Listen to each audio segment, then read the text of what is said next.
This is Les Jamison. Les Jamison here.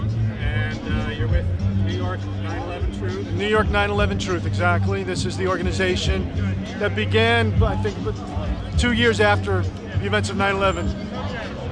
The anniversary, 2003, they held an event at Riverside Church with Michael Rupert and other very notable speakers, and the movement here in New York sprung from that. It's grown. In the year 2004, January, it's when it really kicked off. Some people like myself, we started going to Ground Zero every Saturday, and I've been there ever since, every Saturday afternoon. And since that time, January 2004, we've held a long series of events, and just a month ago, it's the 5th anniversary of 9/11, we had 4 days of events. We called it the 9/11truth Breakthrough Weekend. And here we are today. This is October 5th. We participated in the big national call to action day that was organized by the World Can't Wait. And for the first time, a 9/11 speaker was featured on stage. So myself and Luke Rutkowski got to speak to the audience about the issues of 9/11. And what would you say to the people that still believe the official story? What would you like them to do? The people who still believe the official story need to realize that we've been lied to for every reason given to invade Iraq.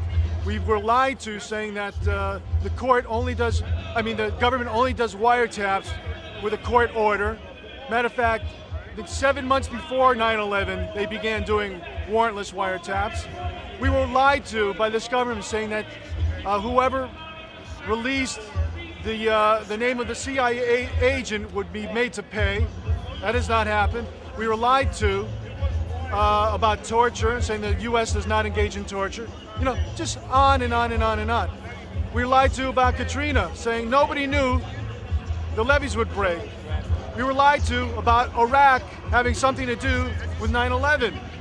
Right? Bush, Cheney, and Rumsfeld implied in many, many speeches within the same paragraph that Iraq and 9/11 were connected. These are all lies. Now, given everything I just listed, is there any reason to believe this government told the truth about 9/11? Absolutely not. Then you just have to do a little bit of your own research. Did you know that the hijackers' names are not on any passenger lists? Did you know that they were amateur pilots at best? That Hani Hanjour, who supposedly flew a Boeing 767 into the Pentagon, 757 into the Pentagon, supposedly, he failed his flight test for a single-engine Cessna in August. You know, did you know that that there were suspicious put options betting that United and American Airlines stock would tumble in price, indicating foreknowledge that so profits were made on the failure of those two stocks? Did you know that the Pakistani ISI wired $100,000 to Mohammed Atta, and the head of the Pakistani ISI was having breakfast in Washington the morning of 9/11 with Porter Goss and Congressman Bob Graham from Florida?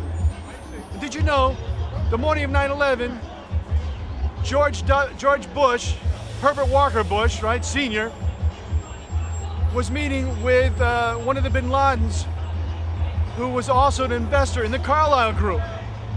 So these are things you have to look at. Did you know that the ultra-right-wing think tank called Project for New American Century came out with a position paper 1 year before 9/11, stating, it was called Rebuilding America's Defenses, and in this document they stated the need to create a military transformation, and it could only be done with American people's support. And this was to create what they call military supremacy, full spectrum dominance. This is their terminology. And they said that the American people would not support this absent a catastrophic and catalyzing event like a new Pearl Harbor. Did you know these things? If you didn't know these things, that's an indication you have to do a little bit of research here. I recommend you go to a website called 911proof.com. You'll learn about these things.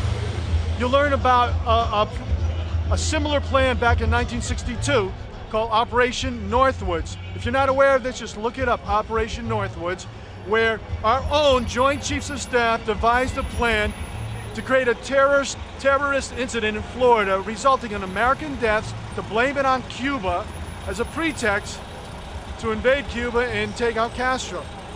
So they were going to sacrifice Americans. So these are some of the things you got to know about and realize that we have a criminal syndicate, a state within a state, a small faction within our government that is really operating and manipulating events and policy. And this has been going on for decades and decades. And they're doing it through the means of terror. Okay? And here's another question to give you another example of this terror I'm talking about. The anthrax attacks, right after 9/11, right? Certain Democratic senators were terrorized with envelopes that contain anthrax. Pat Leahy and Tom Daschle. These were people who were questioning the Patriot Act. No coincidence, all right? Now, if you want to know what happened to the anthrax investigation, here's what happened. The source of that anthrax was traced back to a U.S. military base in Fort Detrick, Maryland, the bioweapons lab. We've never heard a word about it since this was discovered. So these are just a few things you have to realize and come to the conclusion that there's a lot more you need to know. And the whole upshot is, if they're lying about everything else, there's nothing that we can trust this government on, and 9/11 is no different. And they've used it as a pretext to assault the Constitution, take away our civil liberties. Last week was a major, major hit when they eliminated the right to habeas corpus. So there should be no doubt in anybody's mind that we are under assault and under siege, and that if we don't learn what's really going on quickly and take action and raise our voices, the hope of democracy, the hope of having a democratic republic is going to be far beyond our reach. And what's the website again? Say your website. Okay, the website of our organization here in New York is ny911truth.org, and the national central hub is 911truth.org.